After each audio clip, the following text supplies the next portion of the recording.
acomódense en su clineo favorito, saquen esas libaciones y pongan esa Ilíada bajo su almohada. Algún día les voy a explicar qué quiere decir eso.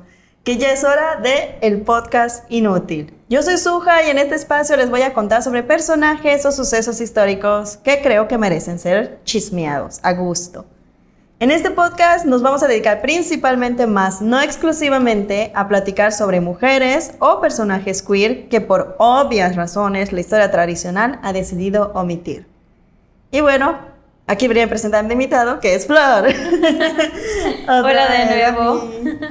Hola Flor, ¿estás lista para una nueva historia en este nuevo día? Claro que sí. ¿Sobre quién vamos a hablar hoy?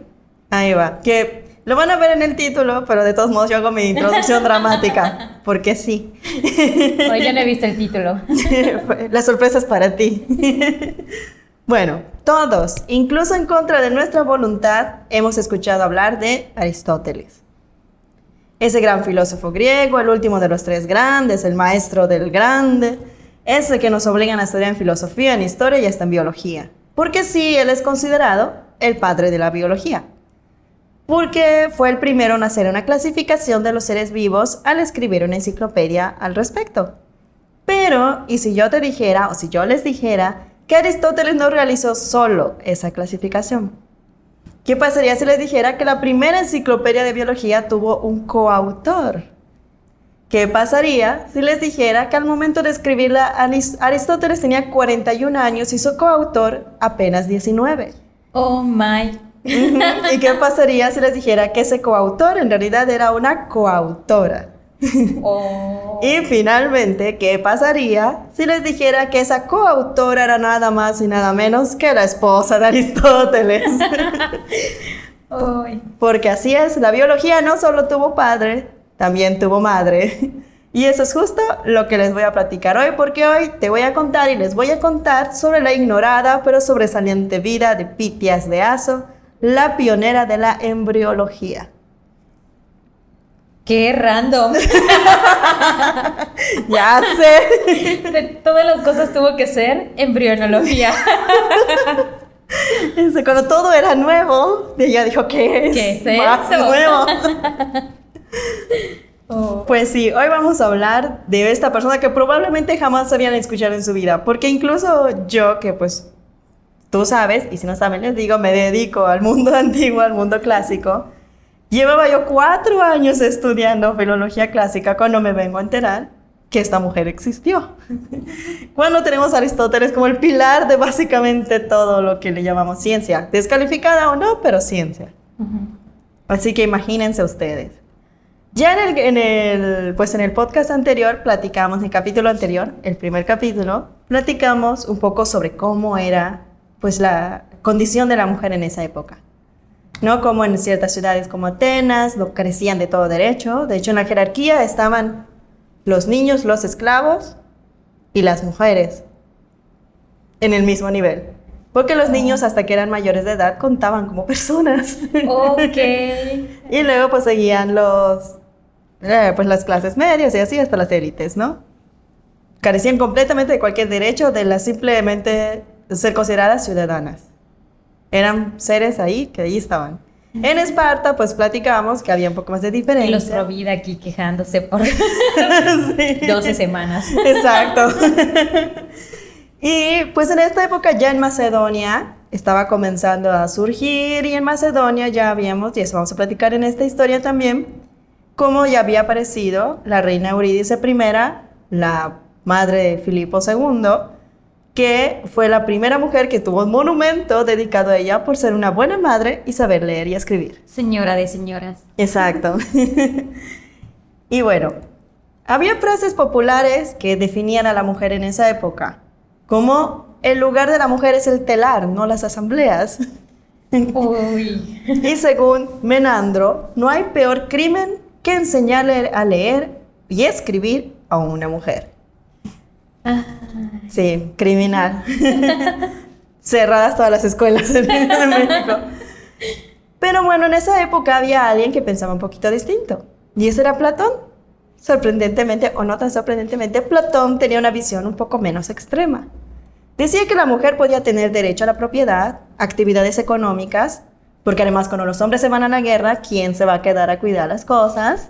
A la guerra, a pagar el taxi, por unos cigarros. Exacto. Y además de que él defendía e incentivaba que las mujeres fueran educadas. Ya suficiente tienen las pobres con ser inferiores y que además sean iletradas. No, denles chance, ¿no? No quiere decir que Platón haya sido feminista, para nada. Simplemente él dijo, pues de por sí ya vamos a darles un poco más de armas. Algo un poco más práctico, ¿no? Exactamente. Y recalcaba, la mujer es más débil y por eso necesita más ayuda. Según él. Okay. Y bueno, ya que va a ser un personaje en nuestra historia, ¿qué decía Aristóteles sobre la mujer? No sabemos si esto lo escribió antes o después de casarse. Cuéntanos. Aristóteles decía textualmente, la mujer es más pícara, menos simple, más impulsiva, más compasiva, más propensa a las lágrimas, más celosa, más quejosa, más apta para reprender y herir, más proclive al desaliento y menos esperanzada, más descarada y más mentirosa, más engañosa con mejor memoria y también más alerta, más apocada y más difícil de inducir a la acción que el hombre. Ok, seguramente cuando lo escribían, no sé, a un ladrón, rufián, y ahí se quedó. Sí, tal cual. O sea, yo digo que alguien le hizo algo a Aristóteles, Sí. porque esa parte muy específica de más apta para reprender y herir, más descarada y más mentirosa, me suena a que alguien se lo llevó al baile. Alguien se reflejó mucho ahí. Sí. Y bueno, una vez más. Me imaginé a Aristóteles cantando, hablemos de mujeres. Traiciones. Hablando de mujeres y traiciones. Se fueron acabando las botellas. Las libaciones. Las libaciones. Salud por Aristóteles. Así, amigo. Pobrecito, te entendemos. Y bueno, en ese contexto, ya 300 años después que nuestra protagonista anterior, que fue Safo, Pitias nació en el 362 a.C., en la ciudad de Aso, en el Helesponto, que hoy es parte de Turquía. O sea, el Helesponto era el Ponto helénico, o sea, la parte de Asia Menor dominada o conquistada o colonizada por griegos. Okay, yo quiero aquí que Suhari se comprometa a hacer una promesa de campaña ante notario público. Y eso es que en algún momento nos va a traer un mapa.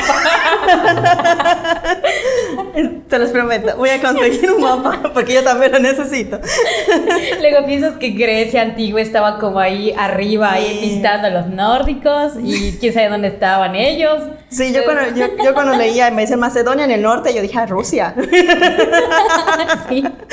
Pero no, Por amigos. alguna razón No. Italia terminaba en medio de Europa, entonces sí, necesitamos un mapa. Necesitamos un mapa, sí.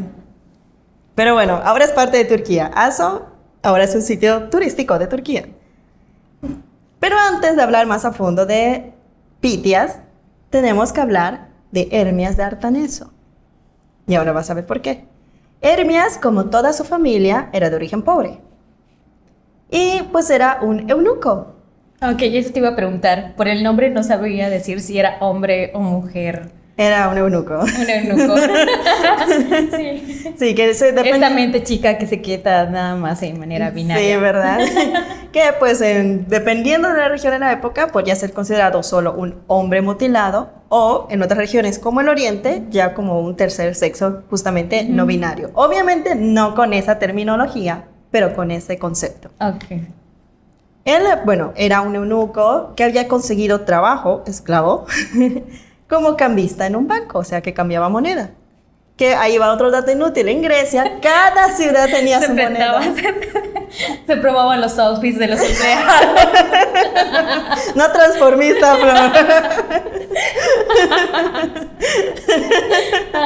Era un cambista, ¿te suena eso? Era cambiante. No, era cambista de dinero. Porque ahí cada ciudad dijo, no, los de Atenas dijeron, yo voy a tener mi moneda. Los de Esparta, pues yo también. Y los macedonios, pues yo también. Entonces, cada vez que llegabas a una ciudad, como hoy en día cuando llegas a otro país, pues tenías que cambiar tu moneda. Y a eso se dedicaba Hermias en un banco que estaba bajo el control de Eubulus, que era un hombre poderoso de Bitinia, que es un lugar que vamos a volver a visitar. que tenía el control sobre Atarneo, que era otra ciudad ahí cerquita de Assos, por Turquía. Ok. No nos hemos movido de ahí, solo nos cambiamos de ciudad. Bitinia, Artameo. ¿En dónde estábamos? Estamos en Assos. Bueno, Atarneo estaba cerca de Troya. Otra vez volvimos a Troya. Todos los caminos llevan a Troya. Y bueno, a pesar de su condición de esclavo, trabajando para este Eubulus, consiguió un buen estatus y mucha estima por parte de Eubulus. Okay. Interpreten eso como gusten. Quien se dice lo apreciaba tanto que lo envió a estudiar a nada más y nada menos que a la Academia de Platón en Atenas. ¡Oh, qué favorecido! Exacto. O sea, esos son patrones de los buenos. O sea, la verdad. hágase una idea, la Academia de Atenas es como que tú empieces a trabajar, no sé, en Banco Azteca y venga a Salinas y te dé una beca para irte a estudiar a Harvard. Sí, da gratis. Bueno, da gratis. Señor Salinas, si nos está escuchando, estamos esperando esa beca. Sacó su beca Santander, dice. Gracias, Santander. Bueno, lo envió a estudiar a nada más y nada menos que la academia, ¿no? Donde, estando allí en Atenas estudiando, conoció a otro estudiante, que se convertiría en ese tiempo en su mejor amigo y confidente. Un joven adinerado, recientemente huérfano, procedente de las lejanas tierras norteñas de Macedonia. Este joven, que además venía de una dinastía de doctores, tanto su papá como su mamá y sus abuelos habían sido doctores, se llamaba Aristóteles.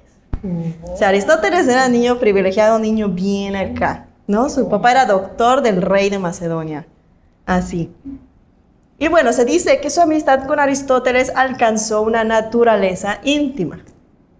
Interpreten eso como gusten. Y bueno, a su regreso a Atarneo, cuando terminó sus estudios, continuó trabajando en el banco y tras conseguir su libertad, gobernó junto con Eubulus. Oh. Ahí sí le fue bien en la vida, ¿eh? Sí. Él se volvió ya correinante. Y bueno, no mucho después, Eubulus falleció.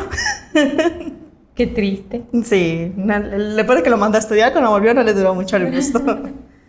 Falleció y bueno, el heredero de toda su fortuna y control sobre las tierras que tenía, pues fue Hermias.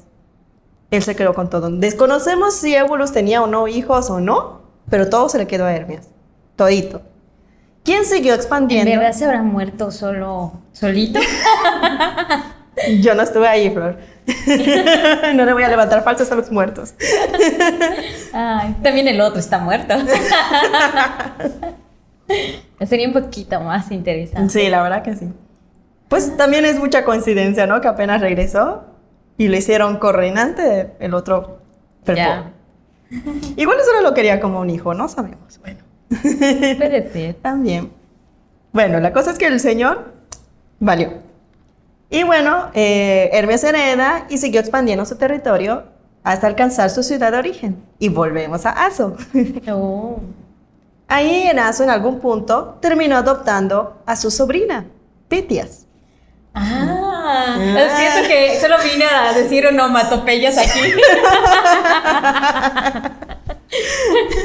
No, ya nos sacaste hasta una teoría conspirativa de asesinato de Eubulus. Bueno, ahí terminó adoptando a su sobrina, Pitias, porque bueno, recuerden, era un eunuco. Y probablemente la adoptó porque sus padres, alguno habrá sido el hermano de Hermias, o la hermana de Hermias, su madre, quién sabe, no podían hacerse cargo económicamente de ella. Y dijo, pues presten, y se la llevó. No sabemos si tenían más hijos o no, o qué pasó. Bueno, Hermias, siguiendo las enseñanzas... Hermias, siguiendo las enseñanzas de Platón, procuró que Pitias recibiera una elevada educación desde edad muy temprana. Dijo, mi maestro dice que las niñas deben estudiar, pues la niña va a estudiar. Aunque pues eso seguía sin ser de lo más usual. Aunque, de hecho, Aso estaba relativamente cerca de Mitilene, de Lesbos. Entonces ya había el antecedente ahí de Safo, que había enseñado a las niñas. Entonces igual y no era tan inusual en esa parte.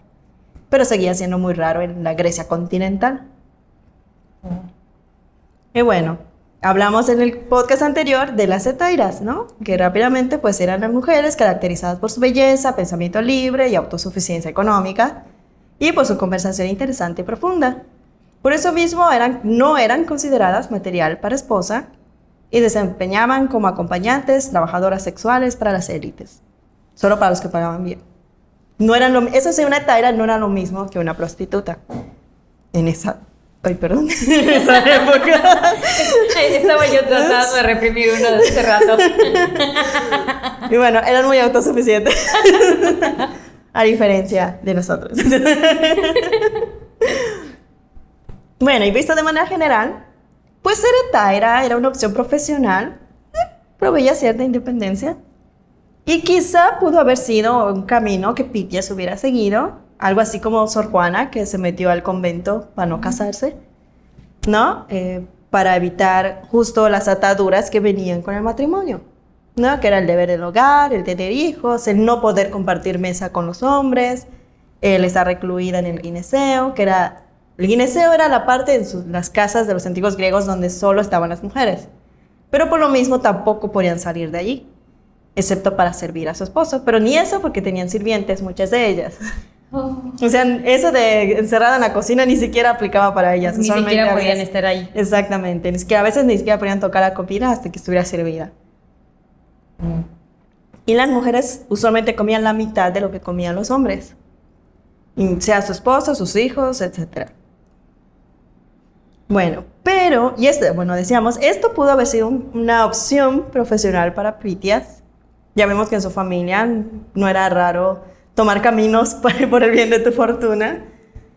Pero en el 348 a.C., a la casa de su tío llegó su viejo amigo, aquel que había conocido en sus años de juventud en Atenas, con quien permanecía en contacto, y el cual había decidido abandonar la capital por las tensiones políticas. El ahora filósofo Aristóteles. Oh, ahora sí. Ahora por sí. fin se cruzan esos caminos. Exacto. Y bueno, Aristóteles llegó con intenciones de fundar una escuela, porque ya no era bienvenido en Atenas, porque era macedonio. No. Y aquí hay mucho relajo político, pero no nos vamos a enredar en ello. Simplemente vamos a decir, Atenas para otro día. Exacto, Atenas y Macedonia no se llevaban, punto. Y siendo Aristóteles macedonio, la gente dijo, ay no, ya no queremos a ese. Se fue entonces allí y allí fundó una sucursal de la Academia de Platón, ¿no? O sea, como que el mismo Platón le dijo, ándate allá, pon una escuela allá, enséñales a esos, a lo que se enseña aquí. Y pues como su amigo Hermias había sido alumno de Platón, pues dijo, pues vamos a poner la escuela. Y se pone la escuela en Aso, la ciudad natal de Pitias, y entre sus alumnos estuvieron su sobrino Calístenes, que se convertiría en historiador, el filósofo Teofrasto, al que siempre le digo Teosfrato, pero es Teofrasto, y de manera extraoficial, Pitias, la cual de inmediato mostró mayor interés por las lecciones de biología y botánica. Sin albur. Ok. Nada tiene que ver que luego se convirtiera en su esposa. Exacto. Ella iba por las clases. Bueno. Ella iba a prestar atención, ¿no? Pero bueno, algo sucedió allí que en el 344 Pitias y Aristóteles se casaron. Las clases de biología, eso pasó. Pioneros de la anatomía también, dicen. Pues una vez más, yendo un poco contracorriente con las costumbres de la época, la unión, pues aparentemente, no solo fue feliz, como demostraría el resto de su vida, sino que fue voluntaria en ambas partes. Aunque, pues, correspondiente a la edad, hubiera sido más probable que se hubiera casado con Calístenes, el sobrino, pero pues no, se casó con el tío. ¿Quién es el dueño de la escuela? Dime. Exacto. Aunque pues también se habla de que obviamente Hermias pues estaba viendo el interés de protegerla, de que tenga un patrimonio justamente, pero también por las crecientes tensiones entre Grecia, Persia y Macedonia. O sea, en la antigua Grecia los matrimonios también eran contratos, como el día de hoy, pero pues sí había mucho interés de protección, de propiedades, de herencias, etc. ¿No? La mujer básicamente era moneda de cambio en ciertos lugares. Y, Aristóteles, pues como ya les mencioné, era macedonio y con una buena relación con la familia real. Entonces dicen, bueno, si algo pasa, Aristóteles tiene la protección de los macedonios. que ella se quede aquí y pues no sabemos si los persas o los griegos un día van a llegar y nos van a La sacar. protección que se extendería hasta su esposa, ¿no? Exactamente.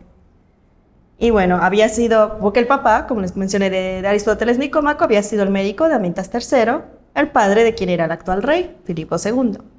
Y al momento de su boda, los dos tenían edades consideradas avanzadas para casarse en esa época. Porque Aristóteles tenía 40 y Pites tenía 18. Ya estaba pasada. A ella ya le había dejado el tren. Ya quedada. Quedadísima. Un año más y Ya está. nadie se le va a llevar. Ya la estaban poniendo en remate. Y bueno, su luna de miel fue en Mitilene, en la ciudad de origen de la poeta Safo, en la isla de Lesbos. Eso fue intencional. Seguramente sí. Y bueno, dime tú, Flor, ¿qué harías tú si te vas de luna de miel a una isla griega paradisíaca? Por supuesto que ir al mar. Ir a la playa. No sé. Broncearte, comer marisco. Beber muchos cócteles. No sé, ¿hay vestigios? Si hay vestigios, visitarlos. Si no, no. En ese momento estaban construyendo los vestigios. Bueno, ir a ver los terrenos en los que se iban a construir Exacto. los vestigios. Diciendo, un día esto va a ser histórico. Sería anotado. Bueno, pues ellos, como los buenos ñoños que eran, se dedicaron a recolectar. Pues ellos, como los buenos ñoños que eran, se dedicaron a recolectar diversos especímenes de animales y plantas. Ok. A eso se dedicaron en su luna de miel. Y son justo esos especímenes los que servirían para que juntos escribieran la primera enciclopedia de biología. Qué ñoños, de verdad. Sí. Ay, qué ñoños. Yo también he hecho ñoñeces así. Sí, yo también. No los puedo juzgar, pero... Pero tampoco lo voy a dejar pasar. Qué ñoños. Sí. ¿Pues escribieron un qué? ¿Un tratado? ¿Una tesis? Una enciclopedia. La primera. Ni siquiera existían las enciclopedias. No dijeron, vamos a escribir una enciclopedia. Dijeron, vamos a agarrar todo esto. Vamos a ponerle clasificaciones. Vamos a ponerle nombre a todo. Vamos a ver qué es parte de qué y qué no. Y luego lo escribimos y lo dibujamos. Ay. Y alguien dijo, sí, dale. Ay. Pues así pasaron su luna de miel, Pites y Aristóteles. Qué interesante. ¿Interesante? Ahí tienen una opción. Ahí los wedding planners, los wedding destinations. Paquete de biología.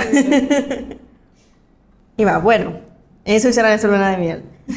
Es alrededor de este tiempo, se estima, porque aquí todo es estimado, la verdad, amigos, porque, pues, como siempre, no nos queda suficiente información.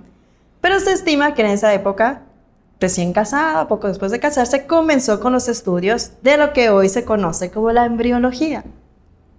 Y lo hizo, ¿cómo lo hizo? Lo hizo a través de la observación de embriones de pájaros dentro de los huevos. Oh, sí. O sea, En la escuela hicimos eso, a contraluz. sí, exactamente. Lo que ella hacía era poner una lamparita, hacía un huequito en el cascarón, lo ponía a contraluz y con una lupa, pues veía qué estaba pasando allá adentro. Entonces ubicaba distintos nidos y iba robando huevos.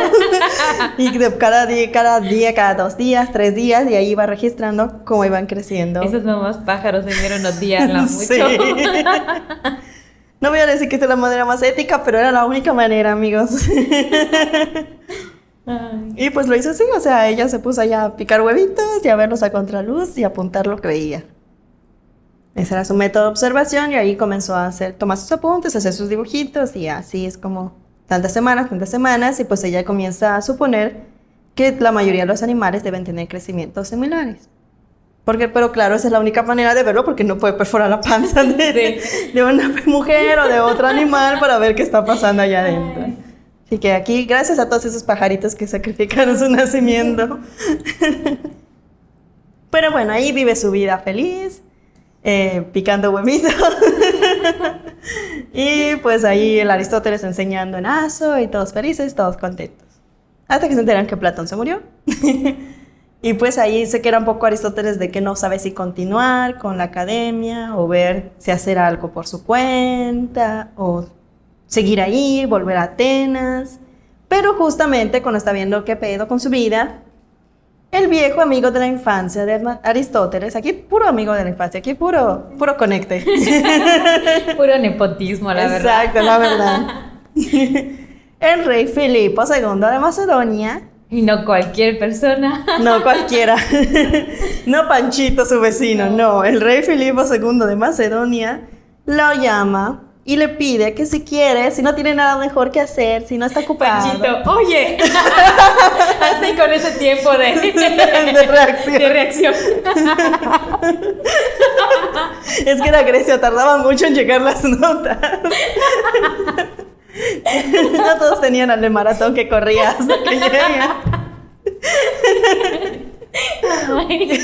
Así con esa diferencia. Pues bueno, Filipo, no Panchito. Filipo seguro pagó el express y llegó primero. Pues les dice, si no tienes nada mejor que hacer, si no estás muy ocupado, ¿será que puedas venir a darle clases aquí a... Es mi cuarto hijo, ¿ah? Pero es el principal prospecto a heredar el trono. No, y pues así es como Aristóteles recibe una invitación para ser el maestro del Nepo Baby original. Alejandro el Magno. príncipe Alejandro. Bueno, Alejandro antes de ser Ser Magno. Chibi Alejandro. Así es. Y pues Aristóteles dice, no sé, salir en Macedonia para no volver. Y a veces como que, ahí que solo en rancho. Te voy a pagar yo. Exacto. Cuando le llegó cuánto iba a ser el salario, dijo, bueno, la madre patria llama, ¿no? La sangre llama. ¿Por qué no? Y pues Aristóteles empaca sus maletas, Pitias empaca sus maletas y se van los dos a Macedonia, a Pela. La que iba a ser la capital del mundo, pero nadie lo sabía todavía. Y bueno, deciden mudarse. Y ya llegando allí, Filipo le dice, pues mira, le presenta a Alejandro, mira, tú le vas a enseñar a este, al más chaparro, a ese le vas a enseñar. Pero dice, pero no le vas a enseñar aquí, no en Pela, no en la capital. Que hasta eso Aristóteles y Pitias se sorprendieron mucho, porque ellos tenían una idea de Macedonia, de que era una ranchería. Y cuando llegaron, pues básicamente era una polis ya hecha y derecha, ¿no? Con su asamblea, con sus templos, con su teatro, con su estadio, con sus bancos. Que era el estigma del resto de Grecia hacia Macedonia. Todo era puro estigma y el hecho de no estar pendientes de qué estaba pasando en el norte. Entonces son rancheros, ¿qué más van a hacer? Exacto. ¿Conquistar el mundo? Exacto. Claro que no. Y bueno, llegan y pues se sorprende y pues ya, pero Filipo le dice, pero no se van a quedar aquí, porque a este niño su mamá me lo distrae mucho. Sí, ya hay las cosas entre Filipo y su esposa Olimpia, porque tenía más de una, ya no iban muy bien. Entonces le mandan a construir una escuela en Miesa. Le dice, mira, esta va a ser tu escuela, tuya y de nadie más. Que originalmente había sido un templo de Artemisa y sacó a las sacerdotisas de Artemisa y aquí van a estudiar mis hijos. Y Artemisa. Y ahí mandó a su hijo y a sus mejores amigos, entre ellos Hefestión, para estudiar con Aristóteles en Miesa. Y pues durante 3 años Pitias vivió junto a su esposa en la ciudad de Miesa, que pues Miesa sí era todavía esa Macedonia medio ranchera. Pero bueno, allí tenían su escuela internado que se había acondicionado para el príncipe y sus amigos. Y en esos años Pitias fue la administradora de la economía, porque eso es a lo que las mujeres se dedicaban, administrar la economía. Y eso era regla segura en Macedonia y en donde sea. La mujer ve el dinero, nunca el hombre. Era el hombre gana el dinero, pero la mujer lo maneja. Oh. En mi casa así es. Y bueno, además de eso, ella era la encargada de comunicarse con los padres y las madres de, no, está bien, ay, Casandra no está comiendo, y así, ¿no? Casandra no está comiendo. Y bueno, quiso tocar. Y bueno, es posible que en más de una ocasión, pues ella haya sido la encargada de impartir algunas clases, ¿no? Especialmente las que involucraban el tema de la reproducción. Que pues tú solo imagínate un grupo de 15 chiquitos de 13, 14 años y tú tienes que explicarles cómo se hace todo eso y cómo se forman los bebés. Es que una cosa ya lo sabían, pero la parte de los bebés no. Exacto. Una ya la practicaban, la otra no sabían. No sabían todavía qué estaba pasando. Internado de niños. Exacto. De niños ricos además. Rancheros pero ricos. Pero bueno, en el año 341, como 2 años después de llegar, Pitias recibe una mala noticia, que es la noticia de que su padre, Hermias, fue crucificado por los persas. Oh. O sea, no solo se murió, No, se cumplió su temor. así es. Los persas lo crucificaron después de varios días de tortura en los que Hermias se negó a revelar sus tratados y comunicaciones con el rey Filipo II. Oh. O sea, por lealtad a Filipo, Hermias fue crucificado. Ya sea por realmente confiar en el rey Filipo o por su nobleza o su honor griego, el famoso honor griego, o quizá porque sabía Que ahí su estaba hija su estaba hija. ahí. Exactamente. Pues cualquiera de las tres es como que O una combinación de conmovedor. los tres, sí. Y bueno, obviamente esto fue muy devastador para ella y para Aristóteles, que había sido su amigo, y dice, pues Aristóteles le dedica un epigrama donde se refería a la virtud griega de su suegro y amigo como la más bella recompensa de la vida. Oh, Laura Sad. sí. Ah. Y la más bella recompensa de la vida debía ser tu esposo. Pero no, Pero no fue su suegro. fue su suegro. Sí tenían algo, me lo confirma. Una vez más, Flor, tú eres la que asume cosas de gente muerta. Yo solo te las cuento. No pueden negarlo. Que vengan y que me lo nieguen. Su comunicado desmintiendo todo lo que Flor dice. Ella lo dijo, no yo. Bueno, pues esto fue muy triste, pero pues la vida sigue, ¿no? Y durante su estancia y contacto con la sociedad macedonia, pues sucede lo que platicábamos. Pitias notaría que a diferencia del resto de Grecia o del sur continental, las mujeres tenían roles prominentes en los oficios. Pero más allá de la economía o como ya hemos dicho, la administración o cosas que hasta cierto punto la herencia de propiedades ya habían visto en otros lugares, lo que más les sorprendió era que la mujer macedonia tenía injerencia en la política. Interesante. Exacto, resaltando la influencia de la reina madre Eurídice I, la princesa Olimpia de Épiro. ¿Por qué? Dato inútil, Olimpia, la madre de Alejandro Magno, nunca fue reina. Era la esposa principal, pero seguía siendo una princesa de Épiro. No era la reina de Macedonia. Check off. ¿Y por qué se molestaba? Y bueno, la que seguiría en el futuro, la general Quinane, la hermana mayor de Alejandro. Ella veía que ella estaba recibiendo la misma educación que sus hermanos. Y ella así como que, ay, nunca había visto eso. Una mujer cabalgando para la guerra, una mujer entrenando para la guerra, que estaban juntas militares. Eso era algo que jamás en la vida había visto, ¿no? Que era normal en el norte, pero en el sur era como que, ¿qué pedo? Ajá. ¿No? Y bueno... Demasiado escandaloso. Demasiado. Esos rancheros, a las suyas otra vez. Y justo por eso no sabemos toda la historia de Quinane, pero ya hablaremos de ella en su momento. Bueno, es posible que Pitias, además de administrar y enseñar en Miesa, pues haya sido una visitante constante del gineceo de Pela, ¿no? Donde estaban todas las mujeres, las esposas, las hijas, las hermanas, etc.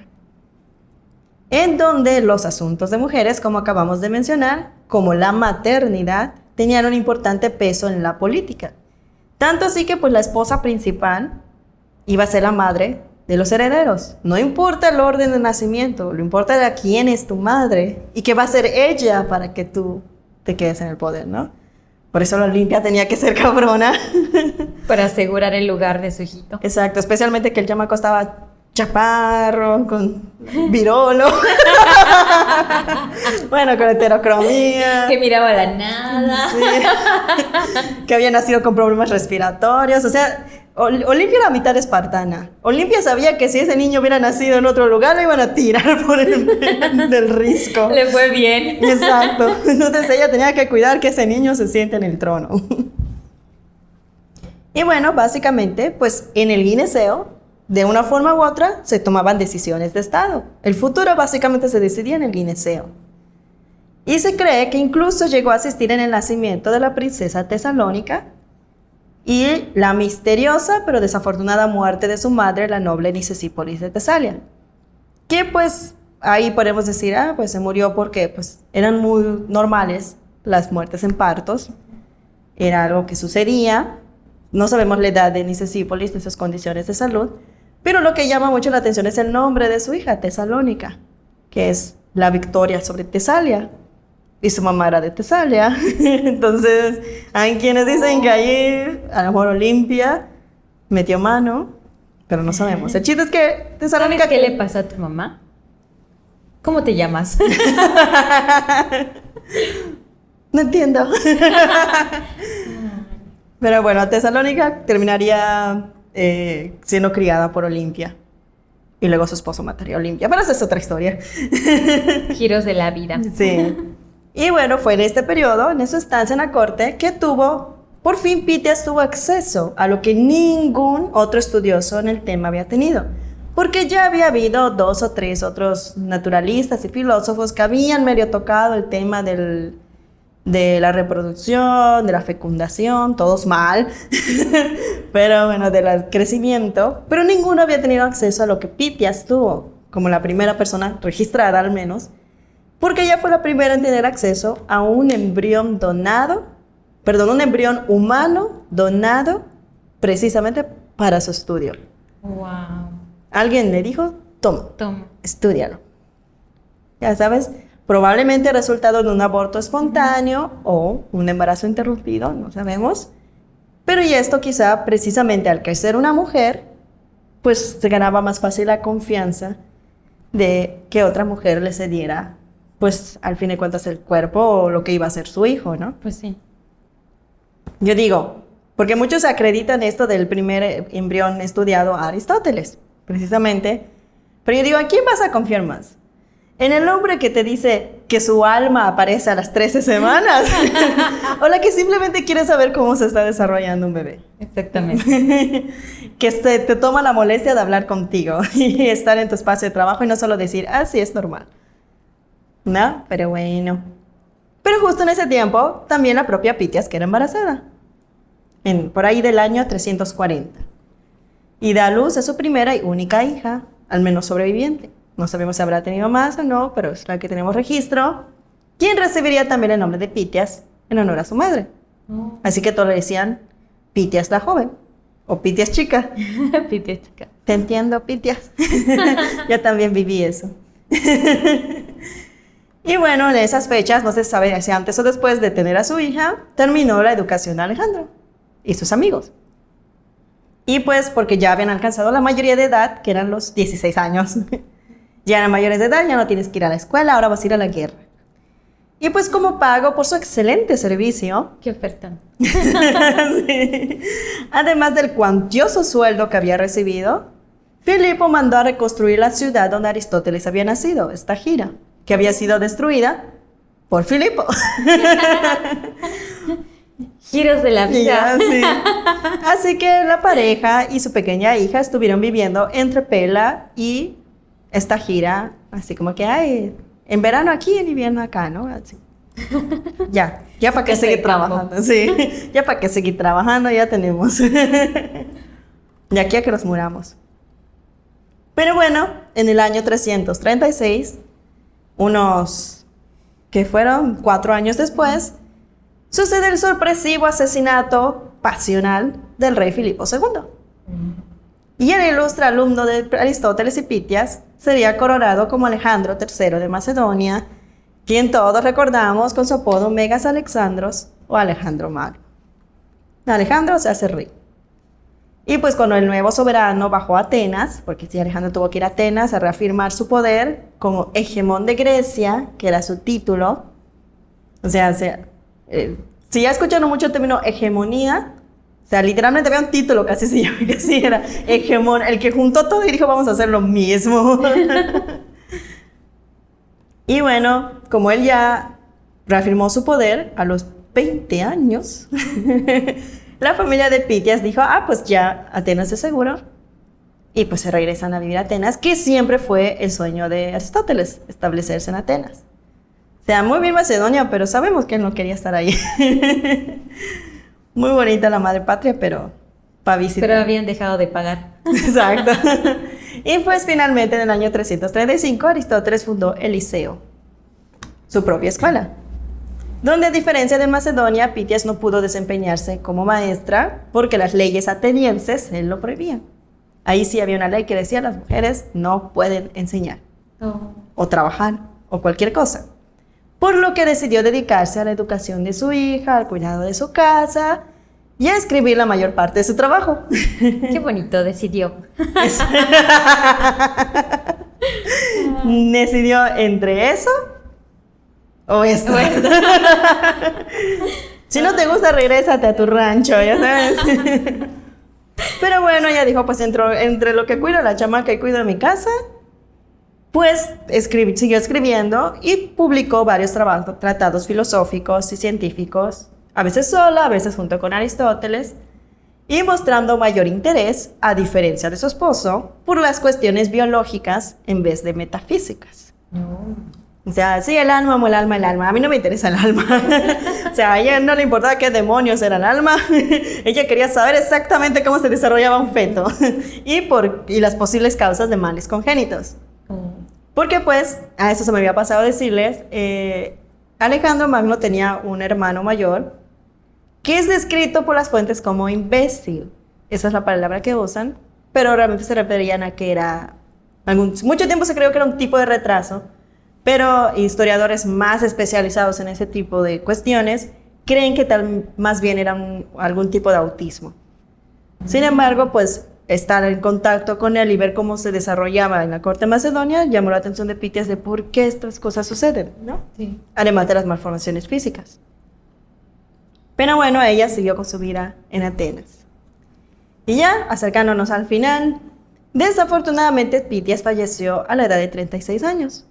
Demasiado joven. Demasiado joven. En el año 326 a.C., en la ciudad de Atenas. ¿Causa de muerte? No sabemos. Justamente causas desconocidas, aunque se ha hablado, pero nunca confirmado, de la triste ironía de un parto desafortunado. Lo cual sería extremadamente triste y muy cruel de parte de los dioses. Y bueno, tras su muerte, el rey Alejandro otorgaría a su hija Pitias, la joven, que en ese momento tenía 14 años, una pensión vitalicia en honor a la memoria de su madre. Pero Alex le dijo, pues bueno. Qué amable. Sí, todo vinieron de él. Sin comentarios. Y bueno, tras la muerte de Pitias, Aristóteles mantendría una relación con una esclava llamada Erpilis, con quien tendría un hijo varón, Nicómaco. Y pues, en el 323 a.C., a miles de kilómetros y tras 8 meses de depresión y enfermedad en Babilonia, falleció el rey Alejandro. Atenas entonces se volvió un lugar tenso y peligroso para los macedonios. Pero Aristóteles no tuvo que preocuparse mucho, pues fallecería un año después. O sea, Aristóteles sobrevivió a su esposa, sobrevivió a su alumno. Su alumno, Tuvo tiempo de verlos morir a todos. Wow. Y bueno, fallecería un año después, a los 61 años, por complicaciones digestivas. En su testamento dejó estipulado que quería ser enterrado junto a Pitias, y se cree que los restos de ambos reposan juntos en la tumba del filósofo en su ciudad de origen, Estagira. O sea, al final dijo, yo con mi esposa y en mi lugar de nacimiento. Algo de sentimentalismo hubo, o porque sabía que a lo mejor se lo enterraban en Atenas. Iban a hacer mal uso de esos. Sí. Y lo iban a enterrar. Dáselo a los perros. Y bueno, ya nos acercamos al final. Así que algo que quieras decir, Flor. ¿Qué te ha parecido la vida de... ¿Qué te pareció? ¿Qué opinas? ¿O qué has dado tus opiniones? Ay, no, esa historia tuvo como que varios giros. Tuvo varios giros dramáticos para desarrollar la historia de esta mujer. Sí. Fue como que cierto punto la fortuna tuvo mucho que ver y las conexiones tuvieron mucho que ver. Con alguna de esas que no se haya hecho, exacto, ella no hubiera tenido ese curso de vida. O sea, o hubiera empezado y en algún punto se hubiera cortado de plano. Entonces, en cada como que etapa crucial, realmente que tuvo que ver mucho esta parte de la fortuna. Sí, o sea, empezó, si su tío no hubiera buscado trabajo en ese banco, ¿no? Si no hubiera tenido esa relación con su jefe, si no hubiera heredado, o sea, si no hubiera decidido adoptarla. O sea, realmente son muchas cosas que dicen, bueno, como que la vida fue llevando ese camino. Exactamente. Y bueno, a pesar de sus contribuciones, que ya hemos mencionado, Pythias es pocas veces, si no es que nunca mencionada en la enseñanza de la biología y la ciencia. Como siempre, minimizando su reconocimiento. Exactamente. Sin reconocimiento. Y bueno, la pérdida de su trabajo escrito en el desafortunado incendio de la biblioteca de Alejandría y el machismo institucionalizado no ha ayudado en la preservación de su memoria. Perdón. No, sí. Algo que no mencionas que yo creo que tenía mucho que ver, que incluso esas partes, esos trabajos en los que compartía autoría con Aristóteles, muy probablemente hayan sido trabajos de ella, que a lo mejor querían que tuviera cierta resonancia, entonces la única forma de lograrlo era compartir la autoría para que fuera tomado en serio. Entonces, fíjate que yo no había pensado en eso, es verdad. Para que veas que mal me tiene el todo, patriarcado que ni lo había yo pensado. sobre todo si él no estaba tan interesado en eso. Exacto. Entonces, ajá. Y si al final de esto, toda la cuestión filosófica, como entendemos hoy de filosofía, fue de Aristóteles y todo el trabajo científico fue de ella, es una posibilidad. Es posible. No manches, es verdad. Pues qué bueno que estamos hablando de ella. Y yo, señor presidente, yo la quiero ver en mi libro de texto. Ay, sí, yo también. Si no es una escuela como hablamos la vez pasada de la de Lesbos, entonces no voy a volver a la preparatoria. Pero bueno, afortunadamente, aunque poco, algo ha logrado sobrevivir de su paso por la Tierra.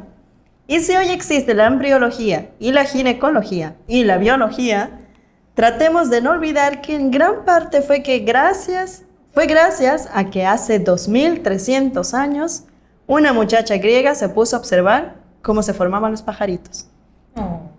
Así que arriba esa copa y ofrezcamos una libación en honor a la memoria de Pythias de Aso, madre de la biología. Gracias. Salud. Salud.